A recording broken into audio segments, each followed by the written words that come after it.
College ছাত্র মোহাম্মদ নাহিদুজ্জামান সারাদিন বাবার মুরগির খামারে কাজ করেন। মুরগিদের খাওয়ানো থেকে শুরু করে খামারের সকল ময়লা পরিষ্কার করেন নিজেই। এই খামারের আয় থেকে বাবা তাকে হাত খরচ দেন। সেই টাকা নিজের জন্য খরচ না করে তা জমিয়ে নতুন এক স্বপ্ন বোনা শুরু করেন তিনি। পরিশ্রমের টাকায় তিনি গড়ে তুলেছেন একটি ব্যতিক্রমী পাঠাগার শান্তিনিবিড়। 2020 সালে চাঁপাইনবাবগঞ্জের শিবগঞ্জ উপজেলার ইসরাইল মোড়ে প্রতিষ্ঠা করেন শান্তিনিবিড় পাঠাগার। বর্তমানে এখানে রয়েছে প্রাথমিক থেকে স্নাতক শ্রেণী পর্যন্ত সব পাঠ্য বই, গাইড ও নোটবুক। এছাড়াও গল্প, উপন্যাস, কবিতা, ছড়া, ধর্মগ্রন্থ ও মনীষীদের জীবনী সহ প্রায় 6000 বই।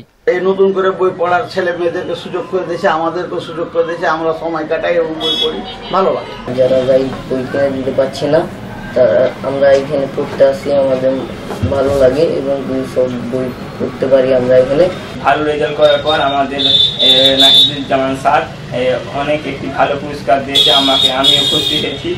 পাঠাগারে প্রতিদিন অর্ধশতাধিক শিক্ষার্থী বই পড়ে এবং বাসায় নিয়ে যায়। কেউ ভালো ফলাফল করলে নাহিদের পক্ষ থেকে দেওয়া হয় বিশেষ পুরস্কারও। কোনো কিছুর বিনিময়ে আমি কিন্তু এসব কাজ করি না, শুধু মনের মানসিক শান্তি এবং আমার মনের ইচ্ছা এবং ভালো লাগে এবং মানুষকে যে আনন্দ দিতে পারি সেটাও আমিও আনন্দ কিন্তু পাই। এই লক্ষ্য উদ্দেশ্য হলো কেউ যেন শিক্ষা থেকে বঞ্চিত না হয় এবং সবাই যেন শিক্ষা হয়, তার জন্য আমি এই বয়স্ক লোককে কিন্তু অনেককে অক্ষর শিখিয়ে দিয়েছি এবং মসজিদে আমার কাজটা চলমান আছে এবং কোরআনও শিখিয়েছি এখানে।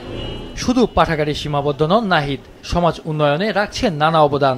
সড়কের ধারে ও স্কুলে বৃক্ষরোপণ, অসহায় দরিদ্র ও রোগাক্রান্তদের আর্থিক সহায়তা, এমনকি নিম্ন আয়ের মানুষের জন্য সুপেয় পানির ব্যবস্থাও করেছেন তিনি। গরিব দুঃখী মানুষের সেবা করে, সহায়তা করে। মুরগি ফার্মের কিছু আয় দিয়ে আমাদের গরিব এলাকার ছেলে মেয়েকে উনি পাঠাগারে, শান্তিনিবিড় পাঠাগারে লেখাপড়া শেখায় এবং মসজিদের ছেলে মেয়েকে কোরআন শেখায়।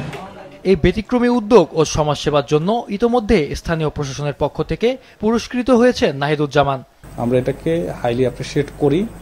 আমরা উপজেলা প্রশাসন চাই এ ধরনের উদ্যোগ মানুষ গ্রহণ করুক, ব্যক্তিগতভাবে হোক, প্রাতিষ্ঠানিকভাবে হোক। বৃক্ষরোপণ থেকে শুরু করে বিভিন্ন প্রয়োজনে, দুর্যোগে, দুর্বিপাকে মানুষের পাশে দাঁড়ানোর যে সংস্কৃতি, সেটি সমাজে চালু থাক।